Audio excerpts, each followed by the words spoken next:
so here we go. All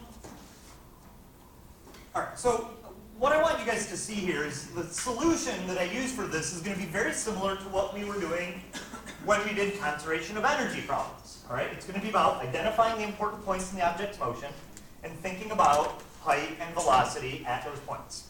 Okay, so here we go. So little Sally's got a mass of 20 kilograms. She's going to go down a slide. So let's draw ourselves, well, let's see. What do we mean? It says she climbs to the top of the slide that's 3 meters tall. So here's the top of the slide. The height up here is 3 meters. She slides down the slide that's 6 meters long. We're trying to find her velocity when she gets to the bottom, 0.75 meters above the ground. So it looks like the slide is going to kind of look like this, right? Where the slide is 6 meters long, but when she gets to the bottom, she's still kind of above the ground. Does that make sense? Okay. So the other thing we know is her mass is 20 kilograms, and it tells us the force of friction. It doesn't specify, but is it static or kinetic? Kinetic. You know that because she's sliding, and you know that because it's a slide. Sorry, it's a bad joke. All right. Okay, so what else do we know? She sits at rest at the top, and the problem wants to know what's her velocity at the bottom. All right, so notice that kind of implicitly what I did here is I identified 2 important points in Sally's motion. At the top of the slide, I know this. Oops. And at the bottom of the slide, I know this. All right? So, treat it like a conservation of energy problem, at least to start, by which I mean anywhere you know the height, find the GPE, and anywhere you know the velocity, find the k. Okay, so let's do that. So let's see, up here, the height is 3 meters, GPE is mgh, right? So I know my m, g is 9.8, h is 3, so multiply this out, and you get 588 joules. Okay? I know the velocity at the top is 0. That means the kinetic energy at the top is 0. Add these together. I now know that the total energy that Sally has at the top of the slide is 588 joules. Any questions on that? Or? So you make the bottom 0 and the top 2.25, yeah, totally. Yeah, so here's the only reason I didn't do that. Suppose, this is actually stolen from an old homework problem, where she gets to the bottom of the slide and then falls down onto the ground. So usually what you want to do is you want to pick the lowest point of the problem to be a height of 0. So I was thinking eventually she might get to the ground, so I'm going to call the ground 0. But you're right, you could call this a height of 0, and then make this a height of 3 minus 7, or 0.75. Cool? All right. Okay, now at the bottom, let's see, at the bottom, I know my height, so that means my GPE, it turns out to be 147 joules, if you figure it out. But I don't know the velocity down here. That means I don't know my kinetic energy. And I can't find this velocity without knowing the kinetic energy, but to find the kinetic energy, I need the velocity. So we are in what I always call the spiral of doom. And this is where everybody always gets pissed off, and they're like, I don't know how to solve it, and this is when they give up. Okay, so is everybody okay with what I've done so far? All right, so when you get to this point, when you start to get pissed off and you're in that spiral of doom and you need one thing to find the other and blah, blah, blah, blah, and you're stuck, your question should be this. What do I know about the total energy? Okay, so last chapter, the answer would have been, it's the same, right? So I would just go, oh, well, my total energy here is also 588. Then find the kinetic energy and find the velocity. Why doesn't that work anymore? Why is the total energy not the same? What do you got, Lucas? Because there's friction, which is an example of a non-conservative force, right? So our total energy is going to change. Good? So what do I know about my total energy? Oh, it's changing. So when that's the answer, what do I know about my total energy? If it's constant, great. If not, it's changing. If it's changing, find the work done by non-conservative forces. Okay? So we have 2 ways that we can find the work of non-conservative forces. One way is to find the change in total energy. That doesn't help me.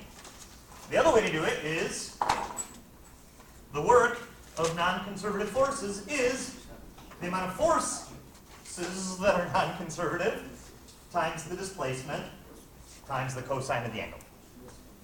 So let's talk about why the angle doesn't matter here, you guys. Point for me. Which way is Sally going? Down the slide. Which way is friction? Up the slide. What's the angle? 180. So just multiply these and make your work negative, right? Does that make sense? Okay, so let's see. So our force is 25 newtons. The distance is 6 meters. One of these needs to be negative, so make the force negative, and you get negative 150 joules.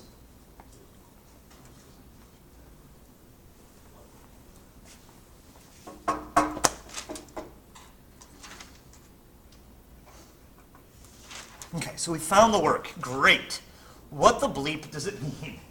Why do we care? What does this number represent? In simple words, what's it telling us? Sure, we got it. Change in total energy. This is telling me how much my total energy changed. Oh, and it's negative, which means what? What does it mean for a change in something to be negative?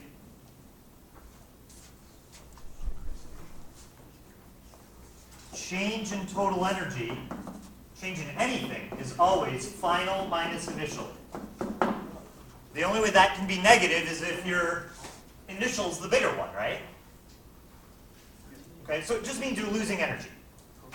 Negative work means you're losing energy. Cool? So specifically, how much energy are we losing, you guys? 150. Oh, right on. So let's see. So I know up here my total energy was 588. Then I lost 150 joules. So I feel like I ought to be able to find this, right? What do I do? 588 minus 150, right? Figure out how much you end up with after losing 150. So 588 minus 150 is 438 joules.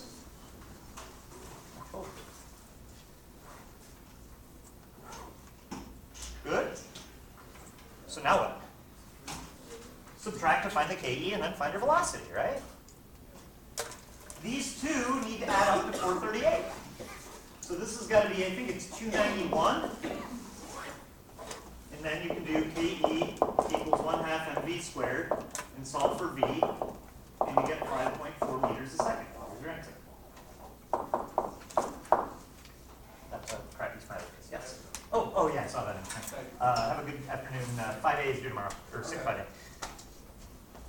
See you, Ryan. Make sense, you guys? Milan, question?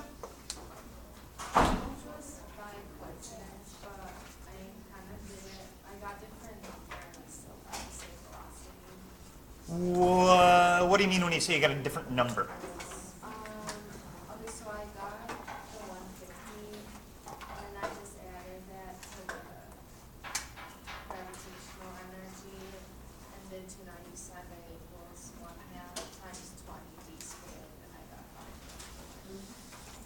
I don't know if that was fast. What do you have for your GPE? For which one?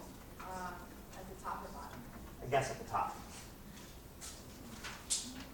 Yeah. 580.